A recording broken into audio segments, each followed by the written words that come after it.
go ahead and start it.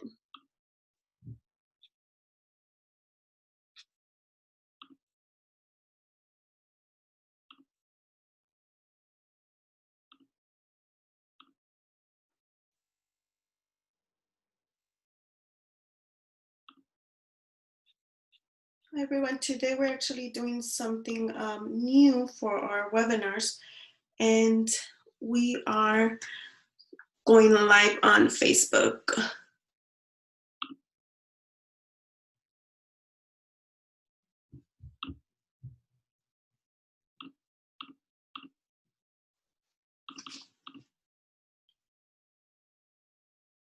Give me one moment.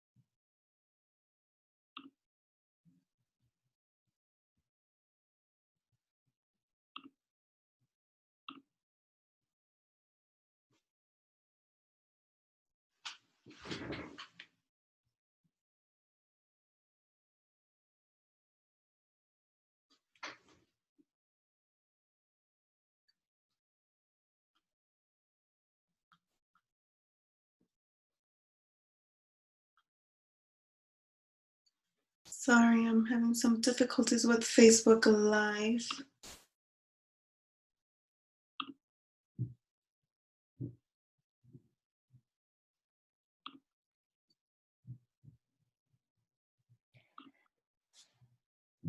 We should just start. If it doesn't work, Yeah, go ahead.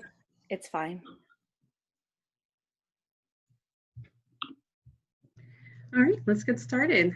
Hello, welcome. Good evening, everyone. Welcome to our webinar, Dealing with Grief and Loss During COVID-19. During this webinar, we will discuss the grieving and loss process. Know that you're not alone, that we're in this crisis together. Listen and learn on how we can heal during this difficult time.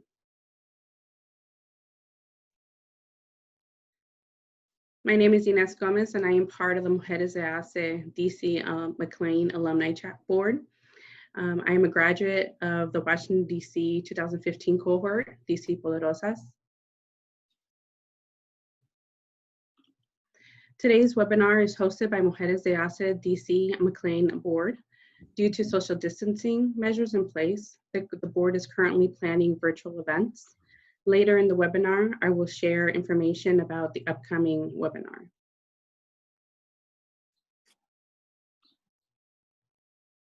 Before we jump in to talk about who we are and introduce our presenter, we have a couple of housekeeping items.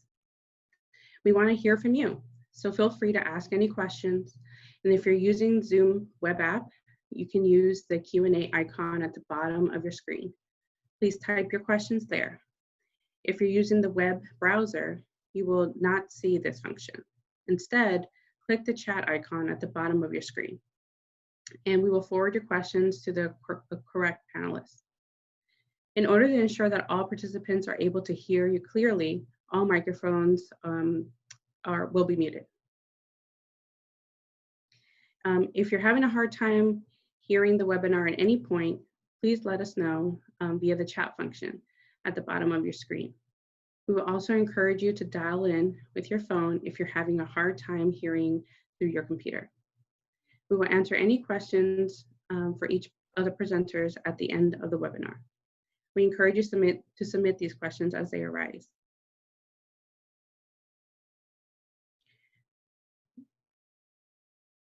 Now, I would like to provide an overview of ACE, also known as the Hispanic Alliance for Career Enhancement, ACE, which was established in 1982 and has over 56,000 members across the country. It is a national nonprofit dedicated to the employment, development, and advancement of current and aspiring Latino professionals. If you'd like additional information, please visit our website at www.aceonline.org under Mujeres de ACE.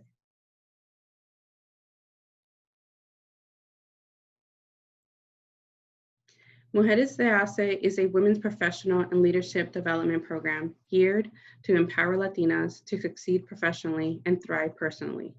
The program launched in 2008 and provides insight, access, and professional development. The program includes a curriculum that assists in mastering multiple roles and unique challenges that the Latina professionals face. Mujeres de Hace is currently in 10 cities across the US. Now to introduce our speaker. At this time, we will introduce our guest speaker, Ann Garcia. She's a LICSW, which is the Licensed Independent Clinical Social Worker. Ann is originally from South Texas. For more than 13 years, Ann has established her career in nonprofit social services, leading teams who provide case management, individual and group therapy to survivors of domestic violence, sexual assault, human trafficking, and individuals with HIV and AIDS. Currently, Ann works at the St. Elizabeth's Hospital, the city-run psychiatric hospital for the DC Department of Behavioral Health, and works closely with the Medical Affairs Department as the Clinical Quality and Education Coordinator. She is a graduate of St. Mary's University and received her master's in social work from the University of Pennsylvania. She's also received the Executive Leadership Certificate from Harvard University Kennedy School, a Certificate of Leadership from the Center of Creative Leadership, and was a fellow of the Executive Leadership Program at the National Hispana Leadership Institute in 2013. And is also a graduate of the first Mujeres de Hace cohort in 2014, DC Primeras, in Washington, DC, and was recently selected by the DC Prospanica chapter for the 40 Under 40 award for her work in the Latinx community in July of 2018. Now we will turn over this presentation to our presenter, Ann Garcia.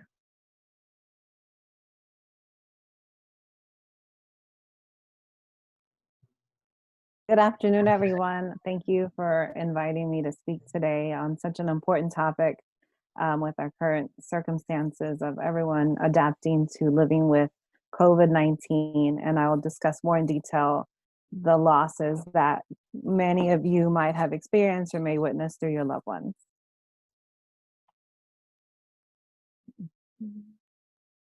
So the presentation overview today will briefly discuss how May is Mental Health Month.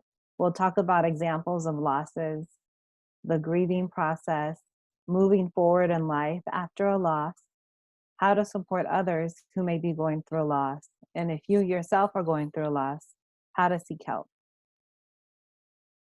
So May is Mental Health Month, and I wanted to touch on this as many of us may have had experiences going to individual or group counseling. Unfortunately, mental health is a topic that still is a stigma in our Latino communities, and I think it's important to shed light that mental health is something that impacts us every day, and all of us have had our ups and downs with our emotions, and it's okay to seek help. Sometimes, I know growing up for myself, seeking help was seen as a sign of being weak as a person, but it's not. And I hope that today, if you do feel like you need to seek some kind of mental health services, that you'll feel more empowered to do so. So there are many types of losses. And the first one, well, before we get into the losses, there is a poll question. And the question is, have you experienced a loss or known someone who has? And the options are yes, no, or I'm going through the situation now. So someone has said yes.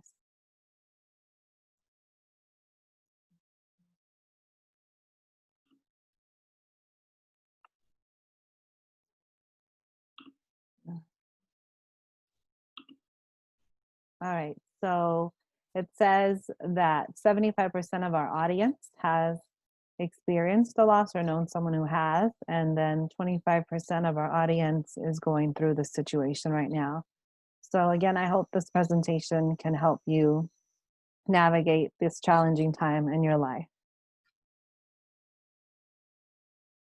So besides experiencing a loss of a loved one, which many people first think of when we talk about losses, especially during this time of COVID-19, there are other examples that we might experience. Some of us or someone that we know may have lost a job, and that might mean a loss of income and financial security. Another loss that might come is someone who may have lost their housing or may have their housing at risk because maybe there has been a change in the income of the household.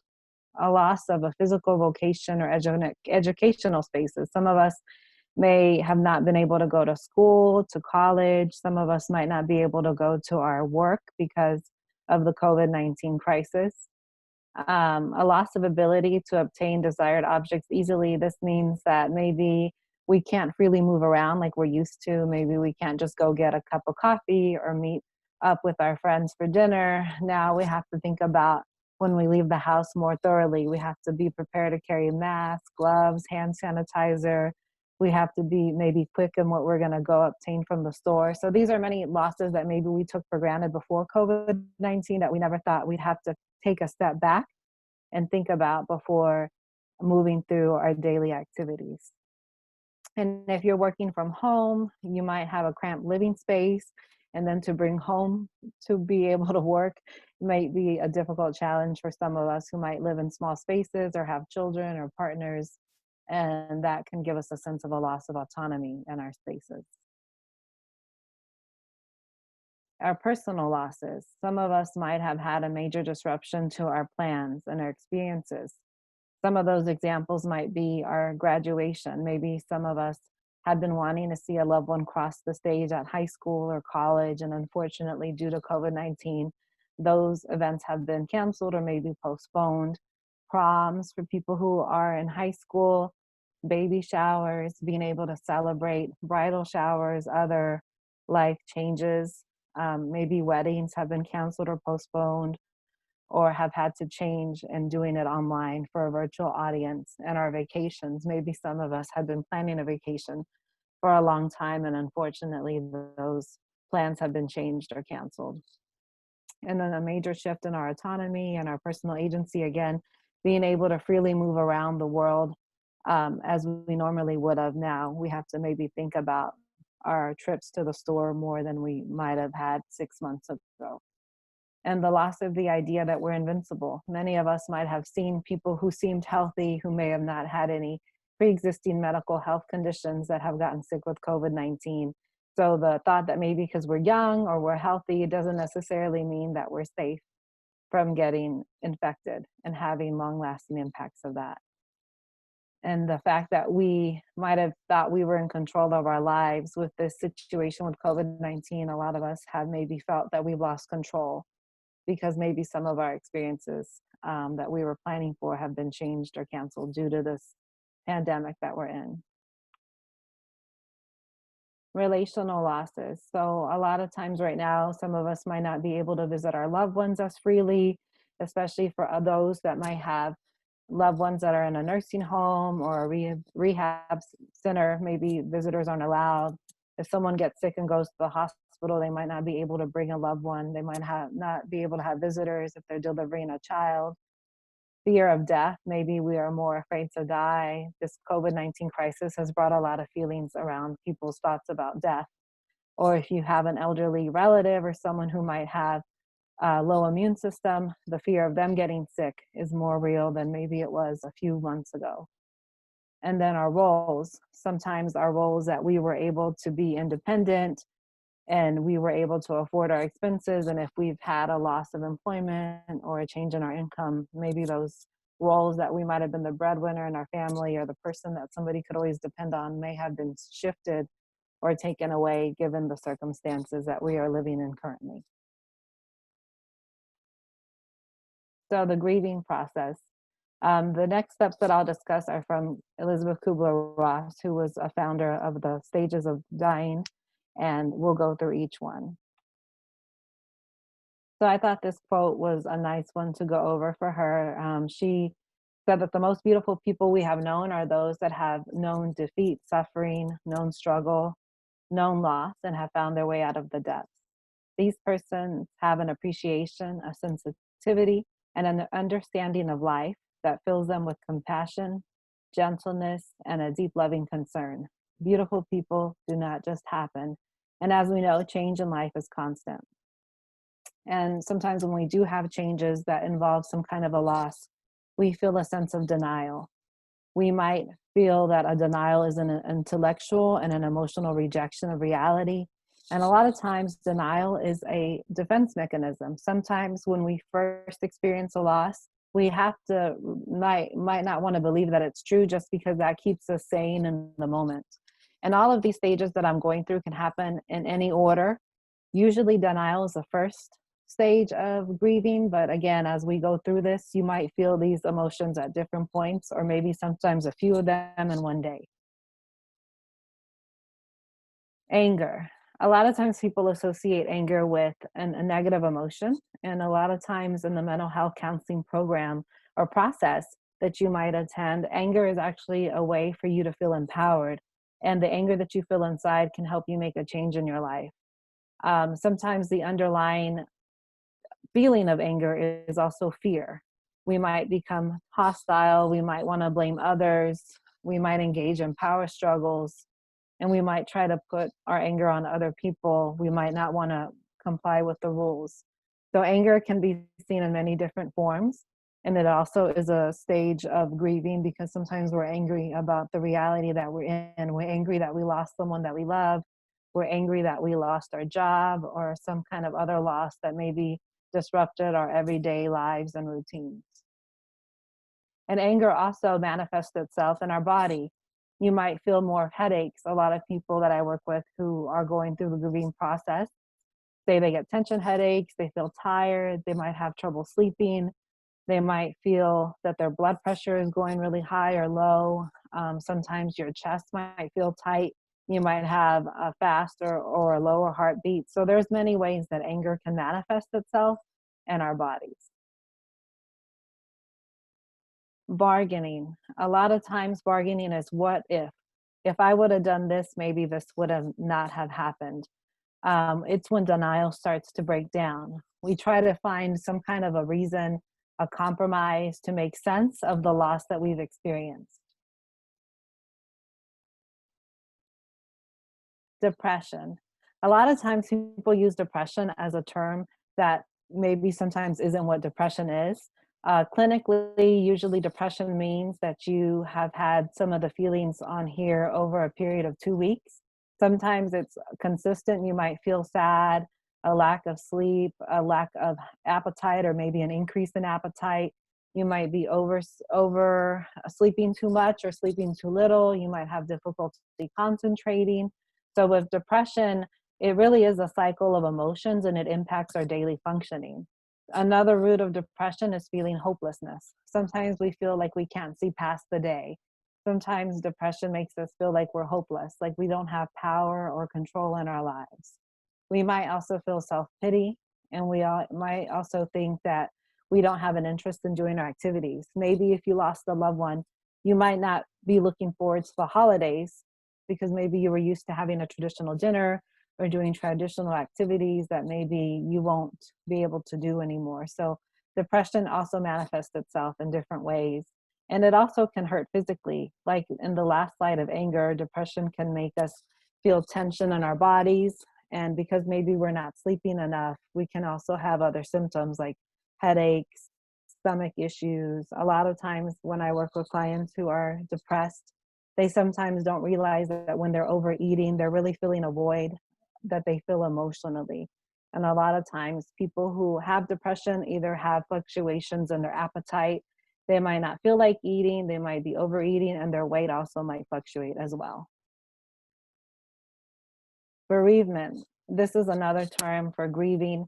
A lot of times we feel bereavement when we lose our loved ones, or we lose some kind of our sense of selves or our routine. Sometimes that might cause us to feel like we're worthless, that maybe if we lost a loved one, our sense of identity might not be the same anymore. For example, if you have lost your partner, you might feel like your identity has been lost because you'll no longer be a wife, a girlfriend, a life partner of someone. Sometimes through the bereavement process, people feel like they're moving slow. Maybe the day feels like it's slow. Maybe you feel like the minutes are going by slow. And that also makes you feel like you're moving or talking slowly. And also with bereavement, sometimes our daily activities of living might be impaired. Just like with depression, sometimes people might have a hard time getting out of bed. They might not be attending to their hygiene, like brushing their teeth or taking a bath, because they don't have motivation to get through the day. And sometimes people might have hallucinatory experiences. Sometimes people might feel like they hear the person they lost voice, or they might see them. And though that might not be seen as schizophrenia in a clinical perspective, sometimes people who are grieving, they try to find things that remind them of someone who they've lost. And then the final step of grieving is acceptance. This is finally when we surrender our thoughts to the reality. We reach the stage that we stop fighting and denying what has happened, and we try to start living in our new normal. We start to deal with our emotions, and maybe the pain of losing someone will never fully go away, but with time, we try to manage our emotions and try to move forward. So our next poll is, do you think you have gone through the stages of grief before? And the answer is either yes or no.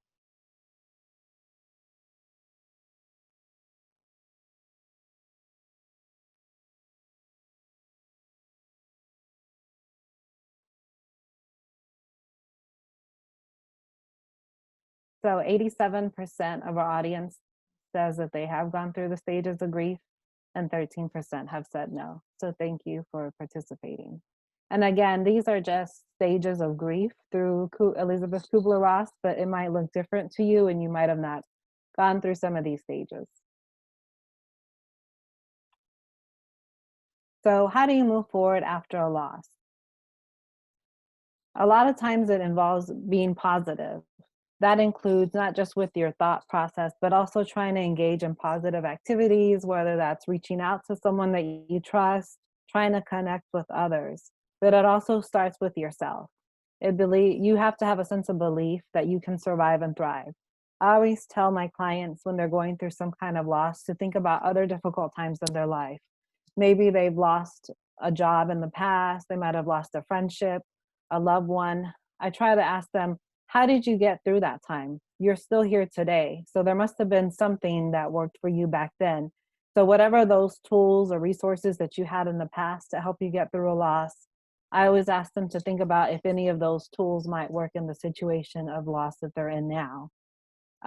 Sometimes, even though it's hard in the moment, this can be a chance for you to reinvent your life. Sometimes when you're first going through the grieving process, it's hard to kind of see past the day that you're in. It's hard to see past the hour that you're in. If you're having to plan a funeral or manage your life or reinvent your life, or you're changing your routine, sometimes believing that this is a good thing is hard because there's so many emotions involved. But it is possible to also use the space to maybe think about what positive changes can be made. If you lost someone to an illness, maybe volunteering or fundraising, donating money or other goods can help you heal and feel like you're making a difference to help others who might be in the similar situation. And obviously remembering special times. If you believe in celebrating Dia de los Muertos, for example, those opportunities might be a space for you to remember your loved ones and celebrate their lives. And also, I always encourage people to journal. Some people find journaling helpful. That could be a way for you to write down positive affirmations, to write down how you're feeling. Sometimes people have a hard time expressing themselves verbally, and they might not feel like individual counseling is for them. So I always encourage either writing poetry, writing in a journal, listening to music, meditating, whatever works for you. It's really important that you cater those steps and activities to help you have positivity through this challenging time. And then with grieving during COVID-19, a lot of our traditional ceremonies of having a funeral or having a religious service, having a rosary, those kind of things maybe are not able to be had right now. So a lot of times what I'm seeing is that funeral homes are offering virtual gatherings. Some people are reaching out to social media like on Facebook or Google Hangouts or Zoom to have a space where they're still able to receive support and condolences from other people despite having a social distance. And I think for a lot of people who are in the grieving process right now, they feel like maybe they've been gypped because they haven't been able to physically be there with their loved one and their other family members and friends during this hard time. And if you are able to postpone a funeral or have a social gathering later, that might also give you an opportunity to have that physical presence of those that you love during this time. And I know a lot of people who I work with right now that have lost someone to COVID-19. That's been the hardest part of not being able to really fully celebrate. I know in a lot of our culture, we have a food or a meal after the funeral or the burial, and that's a way for us to share memories together and console each other. And unfortunately, with the social distancing, that has been really tough. And I think if you find that you want to postpone a ceremony, maybe that's best for your family. Do whatever works for you. But hopefully, there can be a time later this year where people can get together in person and celebrate and remember their loved ones' lives. So this is a question for the audience. What have others done for you that's been helpful when you suffered a loss? We can post this in the Q&A section below so that we can all see your question. Okay, great. Thank you. So supporting someone who is grieving, a lot of times we all come with our own ideas of how to help someone who may be grieving. And we all have our own ideas about death and dying. Some of us might be more comfortable discussing death and dying than others. And that comes from our cultural backgrounds, our upbringing. So don't let your fears of doing or saying the wrong thing stop you from reaching out to a friend or a family member. Let your loved one or your friend know that you're there to listen and understand that everyone grieves differently. I know for me growing up, sometimes my family members didn't cry at a funeral. And I always thought, they were really strong because they never showed emotion, but then later on they would cry when they were alone. So everyone might not show being visibly upset, or they might seem like they got everything together. And again, that is really an individual process. Grieving is an individual process. There's not a time frame that you can say within 6 months you'll be done grieving. That's not how it works. So respecting that even though someone might not be visibly upset, it doesn't mean that they're not sad. They might just be trying to portray an image and grieve in another way. And trying to help in practical ways. Maybe if you're able to help with planning a funeral or planning some kind of a gathering for them, or being helpful and maybe bringing meals to the family who has experienced a loss. These are all ways that maybe someone might appreciate your help. And staying in contact after the funeral is done is another way to help someone through the grieving process. So from the chat and Q&A, someone mentioned a friend sent me a picture of my mom and me with a nice poem on Mother's Day. So that's really, really nice gesture. And Paulina also mentioned a friend brought her food, so she didn't have to worry about feeding her family and relatives, and to focus on herself and the people that needed the love and attention the most. Definitely. So thank you. And there's so many ways that maybe are helpful, and it's just a matter of asking and listening to someone. And someone else just mentioned that having people call and check on them and listen while they shared stories was really helpful. And I think all of us have our stories, and even more so when we experience a loss. And the power of being heard is so important in the healing process, whether it's loss or it's just growing as in a person. Whenever I first meet with clients, a lot of times they just tell me everything at once, and I might have been the first person they've ever disclosed certain experiences to. And they usually say that just being heard was powerful and healing in itself. So I definitely believe that having somebody call and check on you and listen to stories is super important in the grieving process. So things to avoid saying, sometimes not everyone might have a religion or consider themselves religious or spiritual. So saying phrases like it's part of God's plan, that might be disrespectful or off-putting to someone. Pointing out that they have something to be thankful for can also be seen as insensitive. Saying that he or she is in a better place now.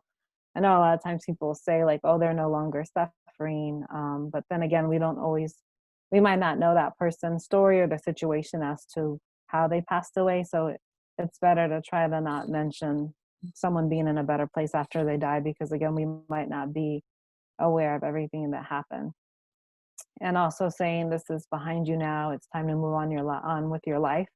Again, the grieving process is different for everyone. Somebody still might be grieving a death a few years after it happened, and that's just how that person might be managing their loss. So again, it can be seen as insensitive to kind of just say like, okay, you need to move on. Maybe something else would be helpful to think about, open-ended phrases such as, have you thought about this? Or instead of saying like you should or you will, that could come off as being directive, and the person might feel turned off by your comments. So I know there was going to be an email sent to our participants today about our resources, national and also local, for people living in the Maryland, DC, and Virginia area. So this is just some, and this is my information if anybody wants to contact me offline. And I guess we'll see if there's any questions in the chat room that people want to discuss. You can send them to us through panel or to everyone. Yes, at this point, yes, we will happy to take any additional answers or feedback you would like to provide and questions or comments as we are streaming this presentation at the moment. For those of you who have not taken advantage of the questions, we invite you to ask in our Q&A section below. So we'll take a second to look at that.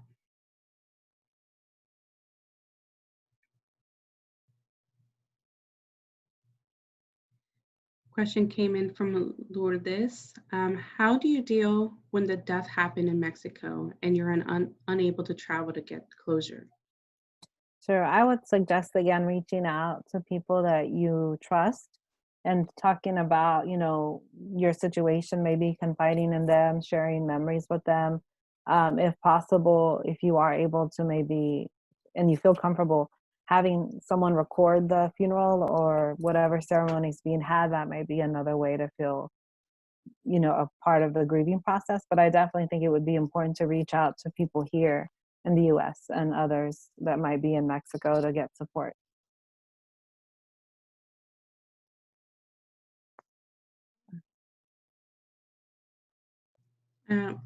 Another question has come in, and are there any books that you would recommend reading? Yes, so I definitely recommend reading the Elizabeth Kubler-Ross. She definitely has a lot of support techniques in there. There are also other books such as The Grief Recovery, the Beyond the Broken Heart. Some of these you will find on Amazon or other bookstores online. If you just put in grief and loss, Elizabeth Kubler-Ross will probably be the first one, and then other ones that have been helpful are like Healing Grief. There's so many out there, and I think most of them have a lot of the same ideas as far as reaching out for support, journaling, and doing some kind of spiritual practice if that's something that you feel comfortable with.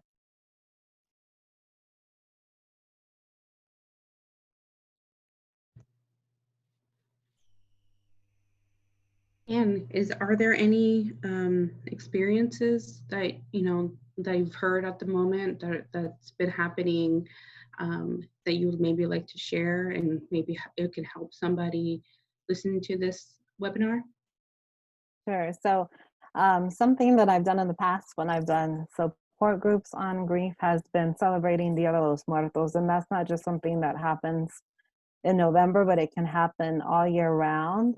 This is an activity that a lot of the clients that I work with have found helpful because it's an activity that can help them remember little details of someone that they've lost. And again, sometimes the little details of how somebody liked to drink Coca-Cola or how they like to eat sweetbread, those kind of details we remember more after someone's passed on. So I think doing an altar or writing poetry or having their picture in a nice frame to be seen often is another way for someone to feel like that person's with them still, even though they're not physically in our lives. Great, thank you. Some other suggestions presented were sending something like a plant or a card to someone who's grieving, having some phone calls or texts, again, sending flowers or money to pay for things that they may need.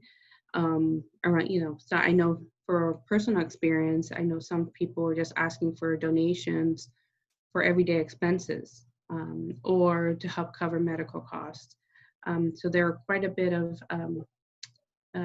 GoFundMe's happening at the moment, and it's important to support them not only emotionally but also financially if we're able to do that. Definitely.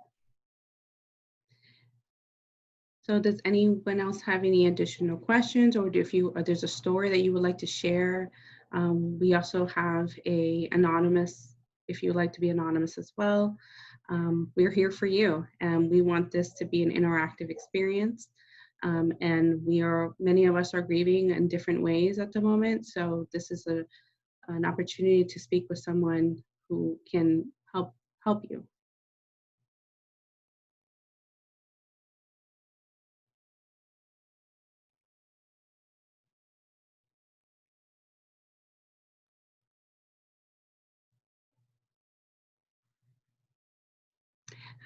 Here's a question. How can you encourage social distancing since you know that there are many people that may benefit from a visit?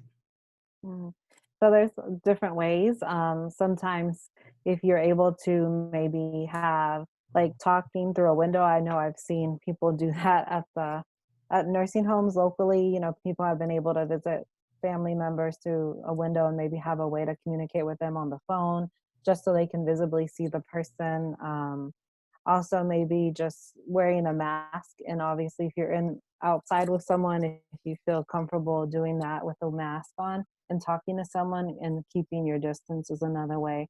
It's really hard right now because everyone is worried about their health with good reason, and I think it's important to just try to be there for someone, even if you're just passing by in a car, maybe talking from someone in a distance if possible, logistically how it works for your situation.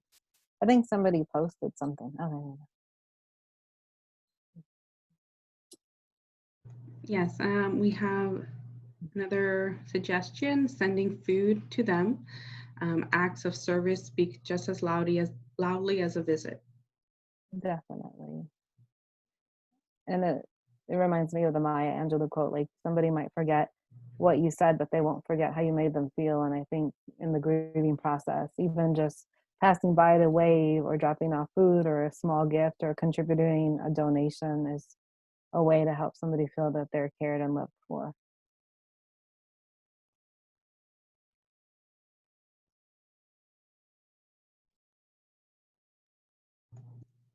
We have a story from Susanna. I lost my dad beginning of April and I have been unable to go back and be with my mom. She feels really guilty and I know it. It happens, but my situation of being at home has not changed. Sometimes I feel like I should be more sad. Is there something wrong with me? Again, everyone grieves differently, and sometimes people who have had maybe different dynamics in a relationship might feel ambivalent when they've lost someone. I work at a psychiatric hospital, and unfortunately we've had patients who have passed away, and some of the family members may have lost touch, maybe due to the mental illness that the person had. They had an estrangement. So sometimes with family members, people think there's something wrong with them because they're not crying, they're not feeling sad. Sometimes that might be emotional shock. Maybe you're still in shock that that person passed away, especially if it was something unexpected. So I don't think that there's anything wrong with you. I would suggest that maybe you talk to someone, whether that's a trusted friend or seek counseling, and maybe explore if you feel like there's maybe some kind of a block emotionally for you to explore that with someone, because maybe there's other feelings there that need to be explored and maybe get in touch with. Someone else also mentioned that they've been having trouble sleeping and that they've tried doing different things like meditating, eating, and exercising and avoiding alcohol and caffeine, but nothing's working. So again, I think sometimes if you feel comfortable journaling or going for a walk, if you feel safe doing so, those might be ways to kind of get your thoughts out of your head. Sometimes when people have trouble sleeping, they feel like they're maybe having ruminating thoughts. They might feel like they're a hamster on a wheel just going in circles, thinking about the same thing, repeating the same experiences in their head. So sometimes writing or going to counseling is another way. Right now, because of the social distancing, a lot of therapists are offering phone or video calls, but there are also hotlines that, are free and confidential. So if you just want to talk to someone anonymously about how you're feeling at 3 in the morning, a hotline might be a good idea just for you to get those emotions out.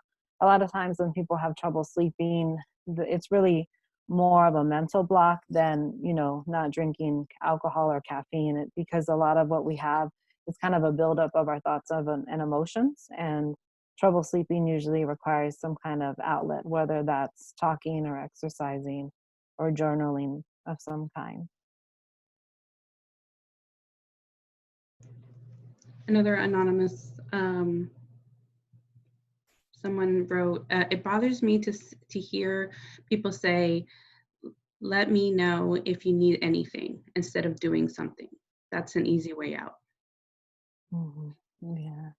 And I think a lot of times people have learned to say that because they might not know what to say. So saying, let me know if you need anything might feel like a natural response. But I also would encourage the person who's receiving the message to say, well, maybe could you help bring me a meal, or maybe, provide childcare or provide some kind of a resource. Sometimes during this time, we might not know we need help, but this opportunity of loss sometimes helps us think about the things that we need.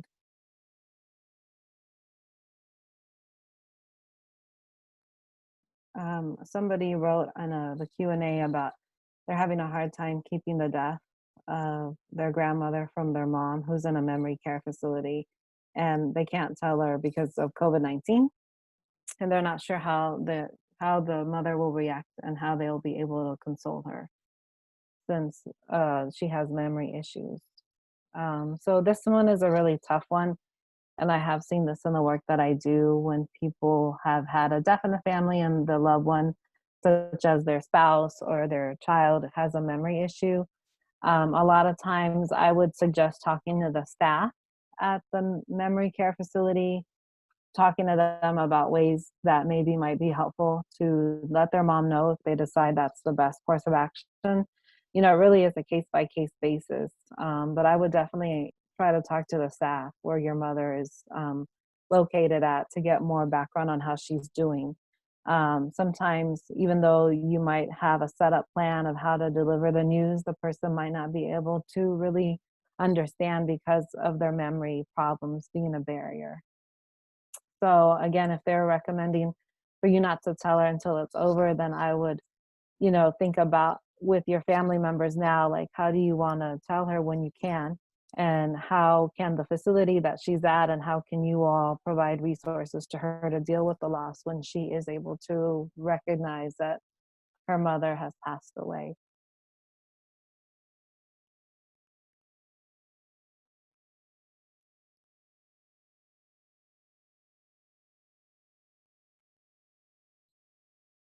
Another thing that has worked sometimes with people who have memories issues is, bringing a picture of the person who's passed away. That might be helpful in being able to tell the story of what has happened. Sometimes pictures work with people who are having memory issues as well.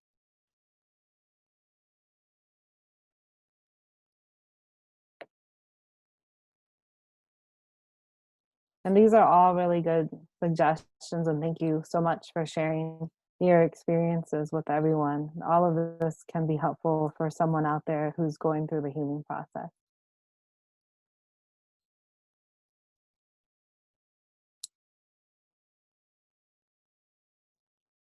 We have another question.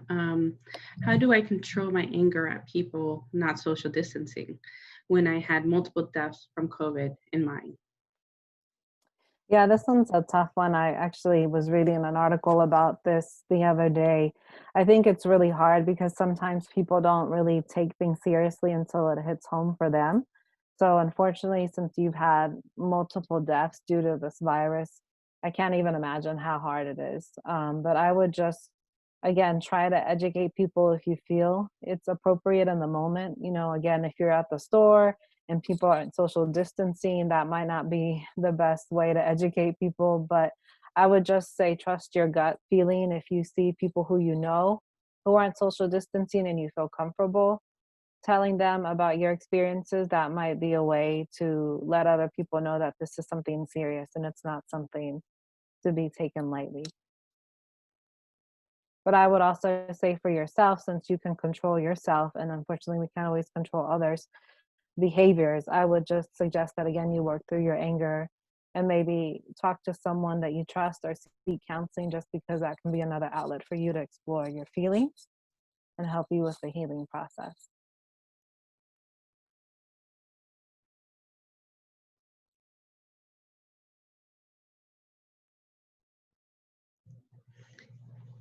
We have a few more minutes for any additional questions or feelings. Feel free to add it to our Q&A or our webinar chat.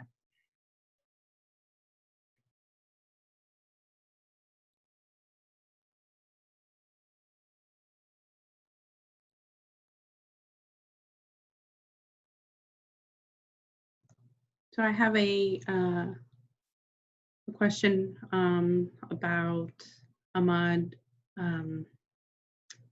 the killing that happened in Georgia. Many people have been affected by it, in particular people of color. And we know that some people have taken it really personally, and it has affected his community and the community overall. And many of us don't even know him, but it's been really hard and challenging to view that on TV and know that this even happened. Any suggestions on how folks can cope with that, even though it didn't affect you personally, but it affects you as a person of color? Definitely. And I think this is an example of trauma, how it affects us directly and indirectly, even though we might have not known that person in a direct way. It affects us because it affects our sense of safety. We might not feel safe running in a neighborhood, or we might not feel safe because of how we look and how we might perceived in the community that we live in. So I definitely can see how any kind of death that gets national news that was an injustice and also can be seen as racially driven, can affect us in our sense of safety. So I would suggest that, again, if there are community groups in your area that you feel comfortable in being involved in to help educate others about how this violence, is not appropriate, I would encourage community action that can sometimes help people heal or try to make sense of things that are going on. And again, being aware of, the racial injustice that these situations bring us. I think it's also important to have discussions with your family. If you have children, they might see the news and not understand why this has happened, and trying to find a way to explain to them the circumstances that's an age appropriate manner for them to discuss. But I'd say community action is also important to help make change. And one more question. What are the stages of grief called when you go back and forth, like from 1, then 4, and then back to like 2? Sure. That is just part of the process. I don't necessarily think there's a term for going back and forth. Again, the grieving process and the stages that I went over are stages that you can go through in any kind of order. So that would just be considered the process of healing.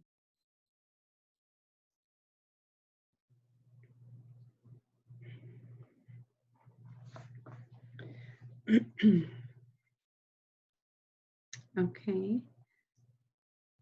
So if no one else has any additional questions, and one more chance, let's see. I don't see any more. So we want to thank you, Anne, for being with us today and answering these questions for all our participants online. We hope that this has been a very helpful webinar for you. Our next webinar will be on June 17th about the resilience edge, building personal resilience. And we're gonna talk about how to use the power of resilience in your personal and professional life. So look out for the additional information on that via Facebook, LinkedIn, and via an email for those of you who have registered today. As Anne mentioned, we will be setting a follow-up email also with additional resources that you can use. That's national and local. So it'll be a PDF with quite a bit of information on there for you. So we want to say again, thank you everyone for joining us, and we're looking forward to seeing you at our next webinar. Thank you.